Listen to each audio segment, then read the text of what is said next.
Welcome to the Test Management Mindset, insights into the world of software testing. The best content by Practitest in audio form, designed to keep you inspired wherever you are. In today's episode, we'll review 13 KPIs to impress leadership and drive business value, how to use your QA team as a hidden weapon to wow leadership. Let's get started. Ever feel like you're playing a stealth game? Like instead of sneaking past guards, you're trying to prove your team's value. I feel that. Today, though, we're ditching the camouflage and stepping into the spotlight Love it. with the QA manager's power play. Our mission, should we choose to accept it, is to transform you into a data-driven leader, Okay, I'm in. armed with KPIs that pack a punch. That's right. No more anecdotal evidence. We need to go beyond just saying QA is important, All right. and into presenting hard data that showcases the impact of a well-oiled QA machine. And this book is like our decoder ring. Exactly. It's got this whole arsenal of KPIs. It really does. But we're going to focus on the heavy hitters, the ones that can really shift perspectives Totally. and boost your leadership game. Because, think about it this way, KPIs are the language of business. Okay. By mastering this language, you can effectively communicate the value of QA, you can secure the resources that you need, Right. and become a true strategic partner. Okay, I am all about speaking that language. Yeah. So let's dive into the first KPI that really caught my eye, planned versus executed testing progress. Okay. This one seems pretty straightforward, like Yeah. on the surface, Yeah. but I have a feeling there's more to it than meets the eye. Oh, absolutely. This KPI is like a canary in a coal mine. You see a mismatch here. Yeah, It's often a symptom of deeper issues. interesting. Like, are your estimations realistic? Are there hidden bottlenecks in your process? Are your resources stretched too thin? So instead of just saying, we need more time, you can go to stakeholders with concrete data. Yes. That shows, for example, that this particular feature consistently takes twice as long to test as initially planned. Exactly. And that data gives you leverage. Yeah. You're not Good just thought. complaining, right? You're presenting a clear business case for why adjustments to timelines Right. or resources are necessary to Right. ensure quality. That's a game changer. And another KPI that really jumped out at me was rejected defects percentage. Okay. This feels like a metric that can really make or break the relationship between QA and development. Yeah, 100%. It's the classic us versus them scenario. Yeah, But with that data-driven twist, I like it. a high rejected defect rate points to a breakdown in communication and shared understanding. So instead of those back and forth arguments about whether something is truly a bug, Right. this KPI helps you identify those friction points and address them proactively. Precisely. Maybe the acceptance criteria for a user story are not clear enough. Right. Or perhaps there's a lack of consistency in how defects are documented. Yeah. This KPI shines a light on those issues so you can focus on improving those processes. And ultimately, a lower rejected defects percentage means smoother collaborations, Yes, faster development cycles, and a happier, more productive team. absolutely. It's a win-win for everyone. I like those. Now, speaking of efficiency, let's talk about a KPI that's near and dear to my heart, automated test coverage. Yes, the holy grail of modern QA. But seriously, I'm curious to hear your take on this. Is it really all about reaching 100% automation? Not necessarily. It's more nuanced than that. Okay. Think of automation as a strategic tool, not a magic bullet. Okay. It's about identifying those repetitive, time-consuming tests that are ripe for automation, Right. which then frees up your team to focus on more complex exploratory testing. It's like that saying, work smarter, not harder. Yes. But how do we actually measure this effectively? Automated test coverage helps us quantify that working smarter aspect. It tells us what percentage of our testing is currently automated, which gives us a clear picture of where we can streamline our processes. For example, if you see that a significant chunk of your team's time is spent on regression testing, that's a prime candidate for automation. So it's about identifying those areas where automation can have the biggest impact, both in terms of efficiency, but also freeing up your team for those higher level tasks that require human intuition and creativity. Exactly. It's about finding that sweet spot where automation enhances rather than replaces the essential role of skilled QA professionals. Now, we've talked about planning, collaboration, and automation, but ultimately it all comes down to one thing. Are tests actually finding the bugs? Yeah. And that's where our next KPI comes in, test effectiveness. You got it. It's not just about how many tests you run, it's about how good those tests are at uncovering those hidden defects. So it's like a measure of how bug sniffing our tests really are. I love that. But how do we actually measure something as seemingly subjective as effectiveness? It's all about the data. Test effectiveness is calculated by dividing the number of defects found by the total number of test cases executed. A high percentage here means your tests are targeted, efficient, and effectively identifying those critical bugs. That makes sense. Yeah. But I'm imagining a scenario where a team has a really high test effectiveness score, but they're only focusing on a very narrow set of features. Wouldn't that give a misleading picture of the overall quality of the product? You've hit on a crucial point. That's why it's so important to look at test effectiveness in conjunction with other metrics like test coverage to get a holistic view. So it's not just about any single KPI in isolation. It's about using these metrics in concert to paint a complete picture of your QA process. Absolutely. And that's what allows you to identify areas for improvement, allocate resources effectively, and ultimately become a more strategic and influential leader. Okay, so we're armed with these KPIs that help us understand our testing process like inside and out. Yeah. But what about getting ahead of the curve? Like instead of just finding bugs, how can we create a culture of preventing them in the first place? That's where this idea of shifting left comes in. It's about weaving quality into the very fabric of the development process, Okay. not treating it as an afterthought. I've heard that term thrown around a lot, but Yeah. honestly, I sometimes imagine literally shifting my desk closer to the developers. Right. So what does shifting left really mean in practical terms? Think of it as early and often collaboration.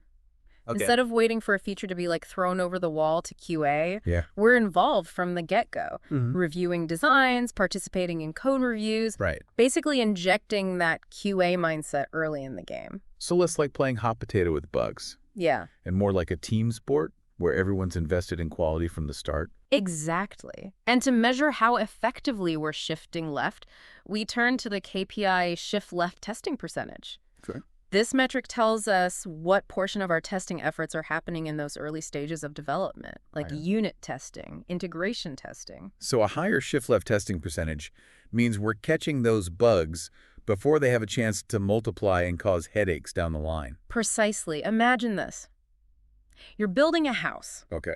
It's much easier and cheaper to fix a crack in the foundation while it's being poured Right. than it is to tear down a wall later to address the issue. Yeah. Shifting left is all about catching those cracks early.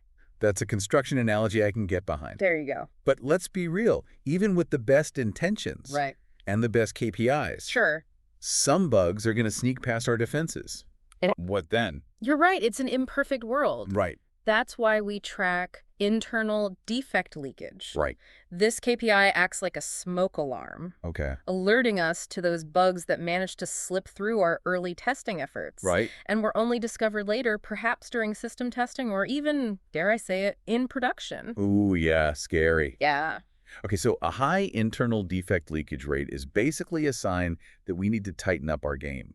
It's a signal to pause, analyze, and adjust. Okay. Maybe there are gaps in our unit testing strategy, or perhaps communication between developers and testers could be improved. This KPI helps us pinpoint those weaknesses and strengthen our overall testing process. It's like a continuous improvement loop, Yes, always striving for better. exactly. Now, we've talked a lot about catching bugs early and often. Right. But with limited time and resources, we also need to be smart about where we focus our efforts. Absolutely. Not all bugs are created equal, and that's where defect density comes into play. Okay. This KPI helps us identify those areas of our code base that seem to be particularly buggy, those hot spots that require extra attention. So instead of spreading ourselves thin, trying to test every nook and cranny equally, Right. we can use defect density to prioritize our efforts and target those areas that are most likely to harbor defects. Exactly. It's about working smarter, not harder, Right. and making the biggest impact with the resources that you have. It's like a heat map for your code, Yes, guiding you towards those areas that need the most love. I like that. Now, this reminds me of the case study from the book about the project with a dismal risk management efficiency score. Oh, Right. Didn't they basically end up with a bunch of high priority bugs, popping up in areas they didn't anticipate. That's right, yeah. Their risk assessment was way off. Yeah. And they ended up scrambling to fix critical issues after the fact, Right. which led to delays, frustration, a whole lot of stress. A cautionary tale, if I ever heard one. For sure. It highlights just how important it is to get that risk assessment right from the start. Absolutely. But how can we make sure our risk radar is actually calibrated correctly? It starts with analyzing past projects and defects. Okay. What went wrong? Where did those high-impact bugs originate? Were there any common patterns? By understanding those past mistakes, we can start to identify potential risks proactively. So it's like that old adage, those who cannot remember the past are condemned to repeat it. But in this case, we're talking about bugs instead of historical blunders. Precisely. By studying our past missteps, we can refine our risk assessment process, allocate resources more effectively, and ultimately prevent those same bugs from haunting our future projects.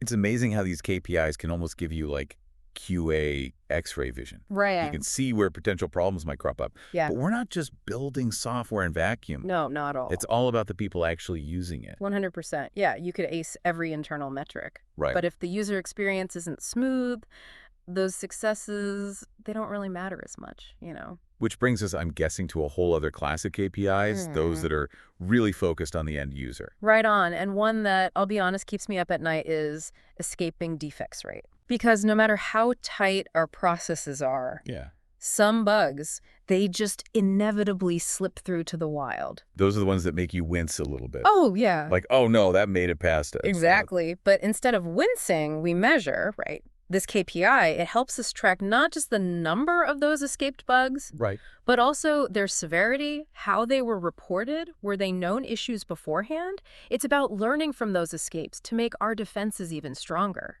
The book had that cautionary tale about a software release that caused support tickets to just explode. Oh, yeah. Like 50% increase, just boom. Wow. Really makes you realize even a small percentage can have huge consequences if it hits the wrong spot. Absolutely. It's a good reminder that clear communication channels for users to report problems just as important as the testing itself. Right. Those support tickets, they're not just complaints. They're a goldmine of real-world product usage data.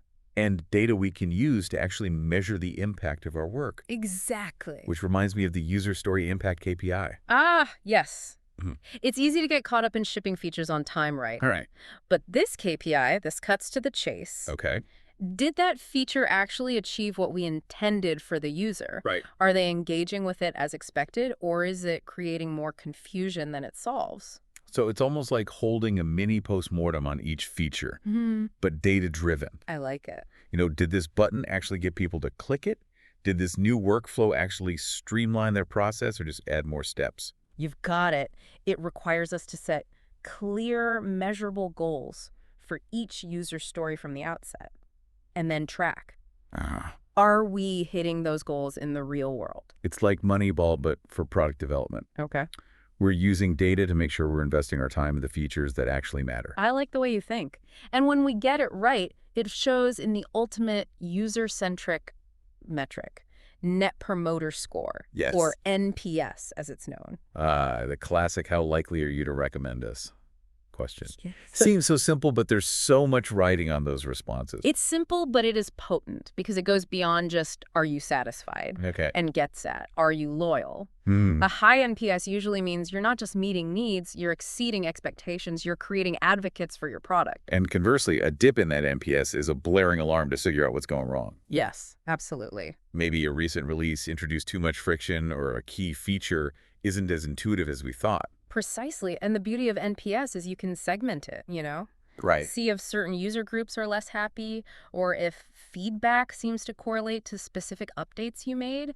It's incredibly valuable for prioritizing what needs attention. So we've gone from bugs in the code to boosting user happiness. We have. All through the lens of data. I love it. What are some parting thoughts for our listeners, some key takeaways to really nail that data-driven leadership?